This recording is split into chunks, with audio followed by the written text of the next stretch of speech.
Hello everyone, I hope आप सभी अच्छे होंगे। मैं ज्योति सैनी आपका स्वागत करता हूं। आज हम शुरू करने वाले हैं सारणिक। और सारणिक में आपका टॉपिक है, पहला ही क्वेश्चन है टॉपिक का।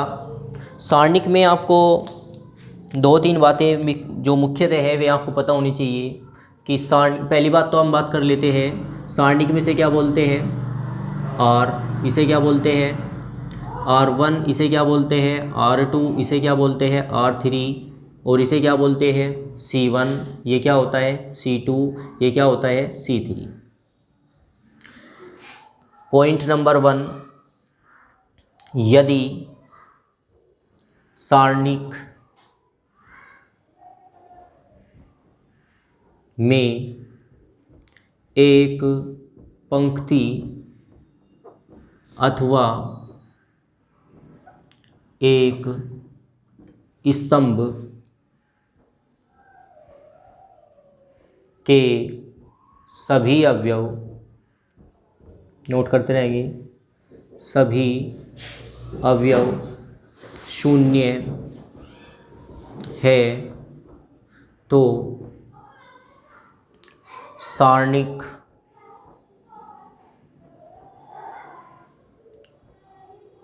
का मान भी शून्य होगा।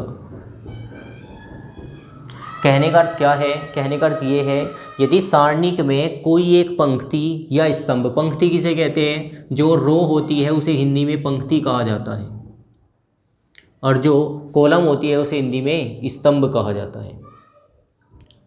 यदि आपकी पंक्ति या स्तंभ, जैसे यहाँ पे आ गया 0 0 0, यहाँ पे 1 2 3 4 5 6 ये आया, तो इसका मान डायरेक्ट क्या होगा, 0, क्योंकि आपकी एक क्या है, एक स्तंभ क्या है, शून्य है, तो पूरे अवयव का मान क्या होगा, शून्य ही होगा। जैसे अगर बात करें, एक आपकी पंक्ति शून्य हो जाए और यहाँ पे कोई संख्या लिखी हुई हो कोई भी,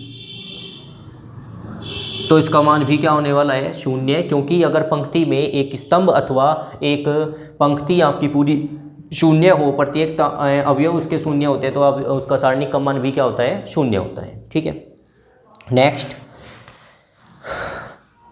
पॉइंट 2, यदि किसी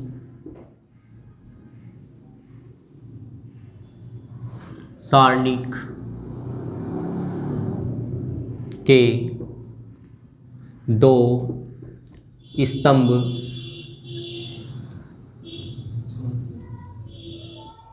स्तंभ या पंक्ति एक समान हो तो भी सारणिक का मान क्या होता है, शून्य होता है, शून्य होता है। क्या ये बात आप समझे? कहने का अर्थ क्या है कि यदि पंक्ति की दो पंक्ति एक जैसी हो या दो स्तंभ एक जैसे हो तो उसका मान क्या होगा, शून्य होगा। जैसे एग्जांपल के लिया, यहाँ पे लिख रहा हो 2 2 2, यहाँ पे लिख रहा हो 1 3 4, लेकिन यहाँ पे भी क्या लिख रहा हो, 2 2 2, तो ये वाले पहला C1 और तीसरा C3 क्या है, एक समान है, तो हम क्या कह सकते हैं कि इसका मान भी क्या होने वाला है, शून्य होने वाला है। क्यों? क्योंकि जब इसमें एक प्रॉपर्टी लगेगी, C1 में काम करोगे आप, C1 माइनस C3 करोगे, C1 में से C3 को घटाया जाएगा, यहाँ पे क्या आ जाएगा, 0, यहाँ पे भी क्या आ जाएगा, 0, यहाँ पे भी क्या आ जाएगा, 0। अतः हम कह सकते हैं यदि पंक्ति के दो स्तंभ अथवा दो आपकी पंक्ति शून्य एक समान हो तो उसका मान क्या होता है, शून्य होता है। जैसे कि यहाँ पे लिख रहा हो 3 3 3, इसी के पास में लिख रहा हो 3 3 और नीचे 4 5 6 लिख रहा हो, तो भी इसका मान क्या होगा, शून्य होगा। ठीक है, ये बात समझ आ गई भाई, नोट कर लिए। चलो मैं रफ कर रहा हूँ उसको। अब देखेंगे क्वेश्चन।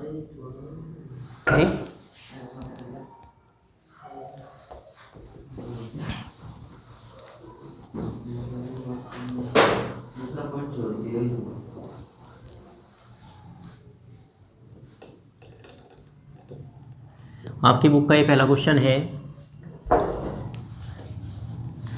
इसमें क्या करना है इसमें आपको दिखाना है कि ये किसके बराबर हो, 0 के बराबर, ये आपको सिद्ध करना है। कैसे करेंगे देखते हैं। इसके लिए आपको फॉर्मूले लर्न करने होंगे। इसे करो बेटा।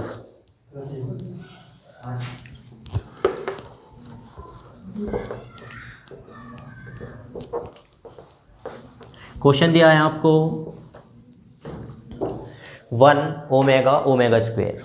तो यहाँ पे एक प्रॉपर्टी होती है कि 1 प्लस ओमेगा स्क्वायर, यदि ये तीनों एक कंडीशन में मिल जाते हैं तो उसका मान क्या होता है, 0 होता है। ठीक है। एक और प्रॉपर्टी सीखे, यदि कहीं पर आपको ओमेगा की पावर 3 मिल जाए तो उसका मान भी क्या होता है, उसका मान होता है 1। ओमेगा की पावर 3 उसका मान क्या होगा 1, और यदि 1 प्लस ओमेगा स्क्वायर मिलेगा तो उसका मान क्या होगा, 0 होगा। तो इसमें क्या करेंगे, इसमें आपको करना है लेफ्ट हैंड साइड लेके चलेंगे। लेफ्ट हैंड साइड में आपको दिया है 1 omega square 1 omega square 1 omega. यहाँ पे हम क्या करने वाले हैं, R1 में काम करने वाले हैं, R1 plus R2 plus R3। क्यों कर रहे हैं हम ऐसा, क्योंकि R1 किसे कहते हैं, R1 कहते हैं इसको।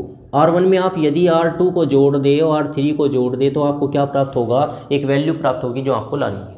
यही काम हम किस में कर सकते हैं, C1 में भी कर सकते थे। R1 में मैंने क्या किया, R1 में जोड़ दिया किसको, 1 ओमेगा और ओमेगा स्क्वायर को। R1 में किसे जोड़ा, R1 में जोड़ा R1 को, R2 को, R3 को परस्पर जोड़ दिया तो इसका मान कितना होगा भाई, 1 प्लस ओमेगा स्क्वायर। यहाँ पे क्या आने वाला है, यहाँ पे आएगा omega plus omega square plus 1। यहाँ पे क्या होगा, omega square plus 1 plus omega. नीचे पोर्शन आपके जो के तो रहेंगे। ध्यान रखें, प्रॉपर्टी आपका चैप्टर स्टार्ट है आज से। जो प्रॉपर्टी जिस पंक्ति या जिस स्तंभ में लगाई जाती है उसमें चेंज होता है, बाकी सेम जो के तो रहते हैं। जो आपका वेरिएबल से पहले लिखा हुआ था वही रखा रहेगा, ये जो का तो रहने वाला है। आज आपने एक फॉर्मूला सीखा, 1 प्लस ओमेगा स्क्वायर का मान कितना होता है, 0। तो इसके स्थान पे मैं क्या रख सकता हूँ, 0। ये कितना हो जाएगा पूरा 0, ये पूरा क्या होगा 0, ये पूरा क्या होगा 0, क्योंकि इसका मान 0 होता है। और यदि एक पंक्ति पूरी शून्य होती है तो उसका मान क्या होता है, 0 होता है। उस ऐसे सारणिक का मान क्या होता है, 0 होता है। ये क्या निकल के आएगी आपकी राइट हैंड साइड। यही क्वेश्चन में क्या करना था, प्रूफ करना था। नोट करेंगे, ये है इसका B part, question number first का। क्वेश्चन दे रखा आपको 1 ओमेगा की पावर 6 ओमेगा की पावर 8 ओमेगा की पावर 6 और ओमेगा की पावर 3 ओमेगा की पावर 7 ओमेगा की पावर 8 ओमेगा की पावर 7 और 1 का मान ज्ञात करें। मतलब इस सारणिक का आपको मान ज्ञात करना है। आपने जाना कि यदि कहीं पे आपको नज़र आया 1 प्लस ओमेगा स्क्वायर तो उसका मान क्या होगा 0, और यदि ओमेगा की पावर 3 है तो उसका मान क्या होता है 1। इस पे फोकस करें कि कहीं पे ओमेगा की पावर 3 होगा तो उसका मान क्या होगा 1। इससे ही हम क्वेश्चन को हल करने वाले हैं। कैसे करेंगे, यहाँ पे ओमेगा की पावर क्या दे रखी है, 3 से ज़्यादा दे रखी है और 3 दे रखी है। आप क्या करें, ओमेगा की पावर को 3 के रूप में बना लीजिए। क्या करने वाले हैं, 1 लिखेंगे। ओमेगा की पावर कितनी है भाई 6 को मैं क्या लिख सकता हूँ 3, और 3 की पावर कितनी हो जाएगी 2, 3 दूनी 6। समझ आ रहा है। और इसका मान कितना रख दूंगा 1 की पावर 0, 1 की पावर 2 का मान क्या होगा 1 होगा। यहाँ पे कितना आएगा, ओमेगा की पावर 8 है, कैसे तोड़ेंगे, ओमेगा की पावर 4 में नहीं तोड़ सकते, ओमेगा की पावर 3 में ही तोड़ेंगे, क्योंकि ओमेगा की पावर 3 का मान हमारे पास है। और 8 को तोड़ना है, कैसे तोड़े, ओमेगा की पावर 3 उसकी होल पावर कितनी कर देंगे 2, तो 3 दूनी कितना होगा 6, वहाँ पे है 8, × में लगा देंगे ओमेगा की पावर 2। क्या ओमेगा की पावर 8 हो जाएगा। समझ आ रहा है। यहाँ पे क्या करेंगे, यहाँ पे करेंगे ओमेगा की पावर 3 उसकी पावर कितनी हो जाएगी 2, यहाँ पे कितना होगा ओमेगा की पावर 3 ही रहेगा, अभी मान नहीं रख रहे। यहाँ पे 7 को कैसे लिखेंगे, हम लिखेंगे 3 की पावर 2 और × में क्या लिख देंगे ओमेगा, 3 दूनी 6 और 1 7। यहाँ पे क्या आने वाला है, ओमेगा की पावर 3 उसकी पावर 2 × कितना आएगा ओमेगा स्क्वायर। यहाँ पे ओमेगा की पावर 3 उसकी पावर कितनी 2 × कितना आने वाला है ओमेगा, यहाँ पे कितना होगा 1। और ये हमने इसको तोड़ दिया, हर एक को जो फंक्शन दे रखा था उसे किस में लेके आ गए, ओमेगा की पावर 3 में लेके आ गए। चूंकि आप जानते हैं इसका सूत्र 1, ओमेगा की पावर 3 का मान कितना होगा 1, तो 1 की पावर 2, यहाँ पे क्या होगा 1 की पावर 2 इंटू ओमेगा की पावर 2, यहाँ पे क्या होगा ओमेगा की पावर 3 का मान क्या हो जाएगा 1, तो 1 की पावर कितना होगा 2, यहाँ पे 1, यहाँ पे 1 की पावर 2 इंटू ओमेगा, यहाँ पे 1 की पावर 2 इंटू ओमेगा, यहाँ पे 1 का स्क्वायर ओमेगा और 1 कहाँ पे ओमेगा स्क्वायर है यहाँ पे, क्योंकि ओमेगा स्क्वायर बचा हुआ है। यहाँ पे होगा 1 1, यहाँ पे कितना होगा ओमेगा स्क्वायर, यहाँ पे 1 1 ओमेगा, और यहाँ पे ओमेगा स्क्वायर, यहाँ पे कितना होगा ओमेगा, और यहाँ पे कितना होगा 1। ठीक है, ये आपको दिखा रखा है क्या है R1, ये क्या होता है R2, ये क्या होता है R3। प्रसार करते हैं इसका, लेकिन प्रसार करने से पहले आप क्या करें, इसमें शून्य बनाने की कोशिश करिए। शून्य कैसे बनेगा, अगर R1 में से आप R2 को घटा दें तो 1 में से 1 जाके क्या बनेगा 0, 1 में से 1 जाके क्या बचेगा 0, यहाँ पे नहीं बचेगा, लेकिन 2 0 आपको प्राप्त हो जाएगी। ठीक है, तो यही हम कार्य करने वाले हैं, R1 में कार्य करने वाले हैं क्या R1 माइनस कितना R2। ठीक है, यहाँ पे R1 में से किसे घटाने वाले हैं R2 को, तो ये आएगा 1 माइनस 1, यहाँ पे क्या आएगा 1 माइनस 1, यहाँ पे क्या होगा ओमेगा स्क्वायर माइनस ओमेगा, यही तो होगा। यहाँ पे क्या बचेगा 1, यहाँ पे 1, यहाँ पे ओमेगा, और यहाँ ओमेगा स्क्वायर ओमेगा और 1। ठीक है, आगे यहाँ पे कितना बचेगा 0 0, यहाँ पे ओमेगा स्क्वायर माइनस ओमेगा, यहाँ पे 1 1 ओमेगा, यहाँ पे ओमेगा स्क्वायर ओमेगा 1। प्रसार करें, लेकिन प्रसार भी उस रूप में करना है जहाँ पे आपको 0 सबसे ज़्यादा नज़र आ रही है। क्या इस लाइन में 0 है, एक 0 है, यहाँ पे भी एक 0 है, लेकिन अगर मैं उधर से देखता हूँ तो यहाँ पे कितनी 0 मौजूद है, इस लाइन में R1 में 2 0 मौजूद है, तो मैं किस में प्रसार करने वाला हूँ R1 में। R1 में प्रसार कैसे होगा ये जानिए। प्रसार करने के लिए आपको देखना होता है पहला टर्म, जिसे यहाँ से आपने 0 को लिया, 0 को ड्राइवर बनाया, और क्या करेंगे ये जो इसके सामने होगा, एक तो लाइन ये बैठी है, किसके सामने लाइन ये बैठी है, ये लाइन आप क्या मान लोगे यहाँ पे लाइन नहीं है, कितने बचे, ये लाइन कैंसिल कर दोगे तो यहाँ पे कौन कौन से टर्म बचेंगे, ये 4 टर्म बचेंगे। इनमें हमेशा पहले गुना कैसे होगी, ऐसे। ठीक है, तो यहाँ पे क्या आने वाला है, 1 की गुना 1 में क्या आएगा 1, ओमेगा की पावर ओमेगा की ओमेगा में गुना करोगे कितना आएगा ओमेगा स्क्वायर।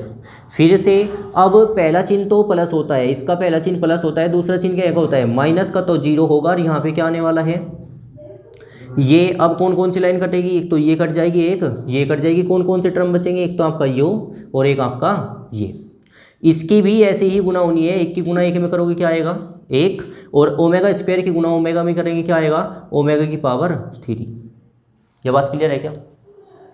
यहाँ पे क्या ड्राइवर बनेगा, अब जा प्लस के साथ में कौन बनने वाला है ओमेगा स्क्वायर ओमेगा।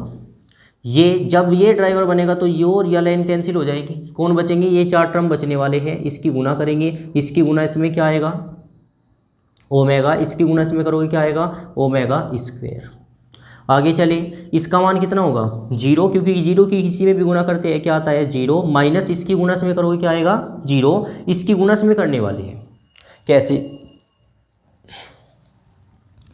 इसमें गुना करोगे ओमेगा स्क्वायर की गुना ओमेगा में होगी क्या आएगा ओमेगा की पावर 3, ओमेगा स्क्वायर की गुना ओमेगा स्क्वायर में करोगे कितना आएगा ओमेगा की पावर 4, ओमेगा ओमेगा की गुना क्या होगी ओमेगा स्क्वायर, और इसकी गुना करोगे क्या आएगा ओमेगा की पावर 3, और माइनस माइनस क्या हो चुका होगा प्लस।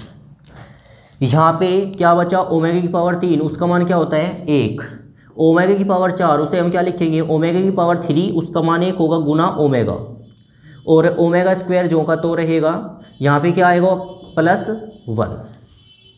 आगे चले, यहाँ पे होगा 1 और 1 कितना हो चुका होगा 2, यहाँ से पूरी लाइन में से क्या कॉमन आ रहा है माइनस का ओमेगा कॉमन आ रहा है, अंदर क्या बचेगा 1 प्लस ओमेगा, 1 प्लस ओमेगा। अगर मैं बात करूँ यहाँ से 1 प्लस ओमेगा का मान क्या होगा, 1 प्लस ओमेगा का मान यदि निकालना चाह रहे हो तो प्लस का उधर जाके क्या बन जाएगा माइनस का ओमेगा स्क्वायर बनेगा। तो यहाँ पे हम वैल्यू रखेंगे क्या जी, यहाँ पे 1 प्लस ओमेगा है, उधर कितना बनेगा ओमेगा स्क्वायर। यहाँ पे क्या है भैया आपका 2 माइनस इसका माइनस का ओमेगा, तो ठीक है, इसका मान कितना रख रहे हो आप 1 प्लस ओमेगा का कितना आएगा ओमेगा स्क्वायर आएगा, और क्या आएगा माइनस का, तो ये क्या बन जाएगा प्लस, यहाँ पे क्या आने वाला है 2 ओमेगा स्क्वायर, ओमेगा कितना होगा ओमेगा की पावर 3, और ओमेगा की पावर 3 का मान क्या होता है भाई 1, तो कितना आने वाला है 3। तो इस क्वेश्चन का आंसर क्या होगा 3। क्या क्वेश्चन समझ आया? देखते हैं वापस एक बार रिकॉल करेंगे क्वेश्चन को। आपको दिया ये पावर ज़्यादा दे रखी थी, आपको पता है ओमेगा की पावर 3 का मान क्या होता है 1। आप क्या करने वाले हो, जहाँ पे भी आपको ओमेगा की पावर 6, 7, 8 दे रखी है, हर एक को ओमेगा की पावर 3 में तोड़ना है। यहाँ पे हम करने वाले हैं ओमेगा की पावर 3 इंटू ओमेगा की पावर 3, उसकी होल पावर कितनी कर देंगे 2। यहाँ पे ओमेगा की पावर 8 है, क्या करेंगे ओमेगा की पावर 3 इंटू ओमेगा स्क्वायर। यहाँ पे क्या होगा ओमेगा स्क्वायर, ये हमने तोड़ा। ओमेगा की पावर 3 के स्थान पे कितना लिखा 1, उसकी पावर 2।